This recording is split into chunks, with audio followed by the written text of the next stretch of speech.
in New York City, Croft Preparatory School in the United Kingdom, and the homeschoolers of Klerksdorp here in South Africa with us.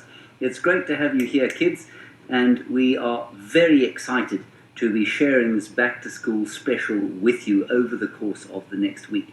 Please send through as many questions as you like during the course of the next hour or so. You could do that by raising your hand in class, and your teacher will ask a question through the technology that we're using, and I and my friends out here will do our very best to answer your questions. So it's lovely to have you with us. We've started off with some rhinoceros. Now you may notice that there are two rhinoceros, I'm sure you've noticed that, but you might also notice that their horns on the front of their noses look very, very blunt. And that's because their horns have been chopped off. And they've been chopped off in order to protect them from poachers. Now that's a bit of a sad thing to start with, but it is wonderful that we've still got these white rhino with us, and they are now safe from poachers because they don't have horns. And so the poachers don't want to take these rhino because they're not very valuable to the poachers. But to us, they're very valuable. And this is a bull rhino and a cow rhino, so a male and a female, and they're just lying quietly in the shade here. This is what rhinos do at this time of the day.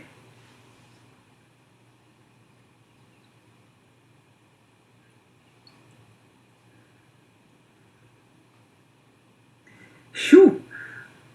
To those of you in Klerksdorp, you want to know which animals are not endangered and which of them live in South Africa. Well, I mean, I could probably give you a list of several thousand.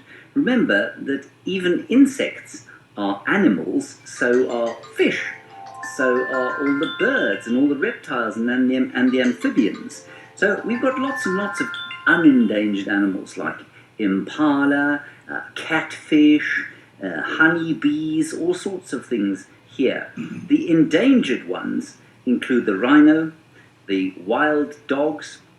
Some people think that elephants are endangered. Lions are becoming endangered in some parts of the world.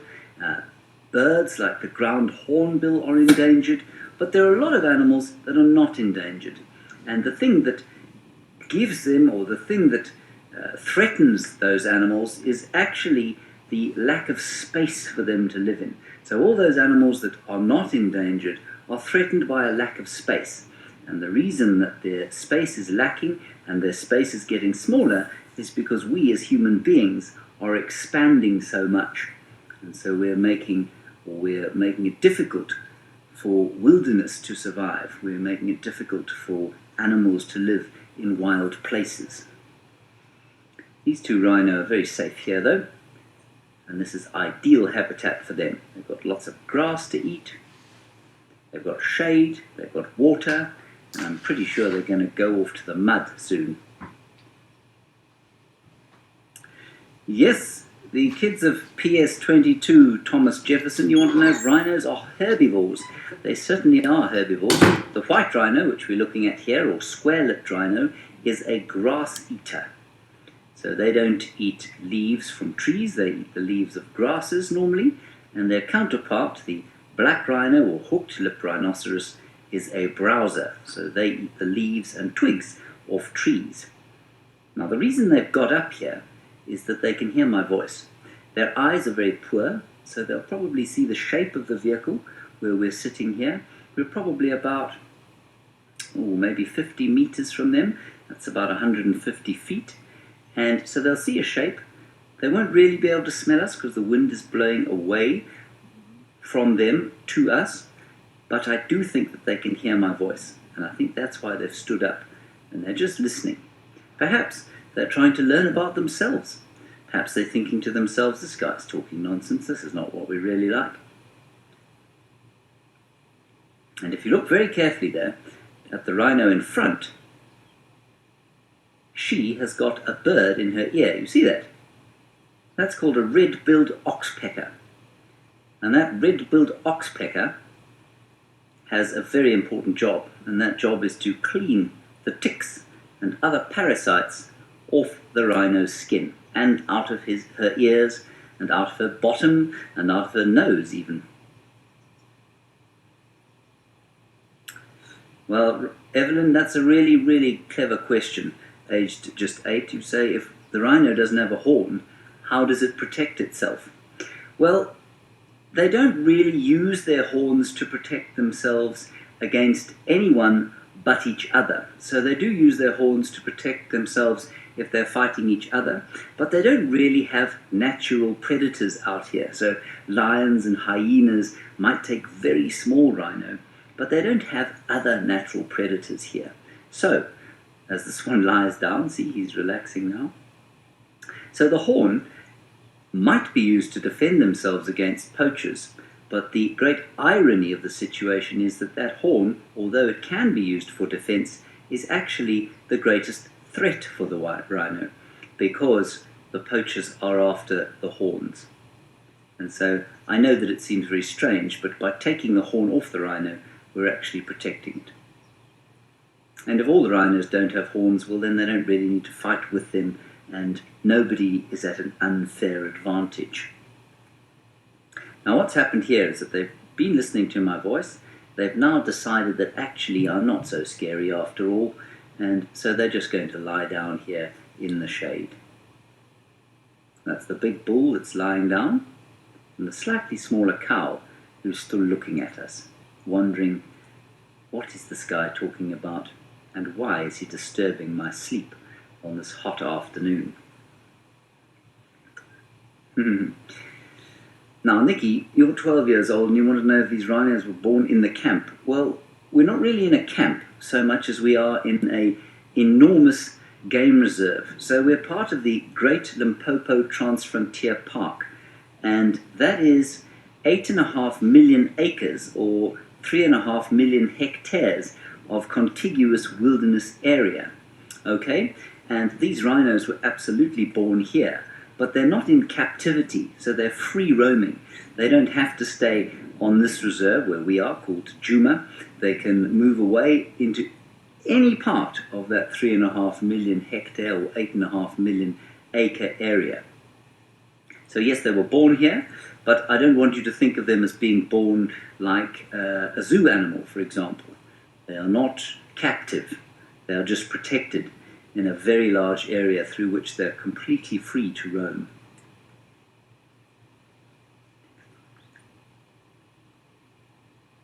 I'm pretty sure she's going to lie down fairly soon. Let's see, little oxpecker's working very hard on her back there. What they'll do a little bit later is get up from here. I'm pretty sure they're going to find some mud to wallow in, because it's a very hot day. Now, Alan, you're wondering what the temperature is here. It is very warm, Alan. It's probably around about 32 to 33 degrees Celsius, which is around about 85 to 86 degrees Fahrenheit. And it's quite humid, so there's quite a lot of moisture in the air, but there's a nice cool breeze blowing from the southeast, so it's not that hot. It can get really hot here. It can go over 100 degrees Fahrenheit quite frequently. Let's see if this young rhinoceros, or old rhinoceros actually, decides to lie down. They don't like the heat hugely, the rhino. And so they'll lie in the shade here, and they'll find mud a little bit later, and then as it cools down, they'll go off and start eating some grass, and maybe even go down and find a waterhole to have a drink. Right, you're all wondering what the temperature is here. We're going to show you now. I'm not alone out here, so let's go and see what else my friends have to show you.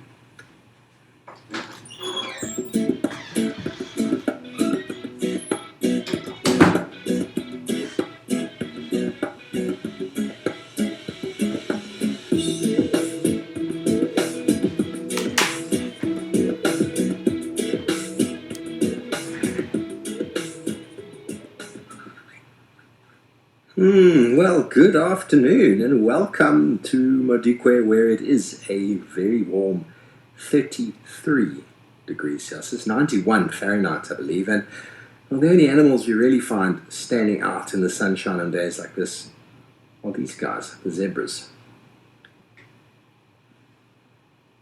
They seem to be quite well adapted to keeping themselves nice and cool. And hello, my name is Steve. I'm joined by Rian on camera. It is hot, and we're going to spend time today trying to find animals that are avoiding heat or standing in the middle of the heat. So we're going to be checking some water points and dealing with animals and their behaviors and how it is that they are able to stand out in this sunshine.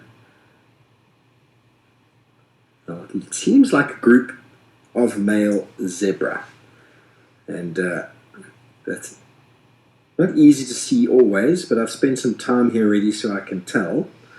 But what is characteristic, of course, is the black and white stripes, which make them such an easily identified animal, and the only real horse-like animal we find in these parts. Now, the black and white stripes of a zebra are unique to the individual, and their very busy tail is swatting away the flies that are trying to land on them. Very often they'll stand head to tail so that each other's tail can swat the flies from each other's face. But right now, they just seem to be soaking up the sun, these two boys. When we arrived, the one on the right was actually lying down on the termite mound, and the other one, who's looking very dirty, was standing guard. P.S. Thomas Jefferson, why do they have teeth like us? Interesting. Do you think zebras have teeth like us? Well, they most certainly have a canine of sorts, which is very different to ours. It's a blind tooth. The males anyway do. They've got that blind tooth that goes where you'd put a bridle in a horse's mouth. There's actually a canine there in a zebra, and their front incisors, the top and the bottom incisors, are very, very sharp and used for cutting grass. And then at the back of the mouth, they've got molars, which are used for grinding the food. They've got a grazer's dentition with regards to the grinding section, but indeed they do have incisors at the front, which are very good for chopping grass quite firmly. Here we go. Now they're going to stand head to tail and use the tail to swat the flies away from their face. No, going to go walk and finally go stand in the sun. They were having an ego competition, these two. Who can stand in the sun longer? And zebra with the dirty nose is the winner this afternoon. Well done to you. What is his name? Rian? We'll call him, say again? Rudolph. Rudolph, because he's got a brown nose. Sorry about that, Henry Croft. I have got to move down here. Apologies for that. That is a very good question, Henry Croft. I mean, there's a couple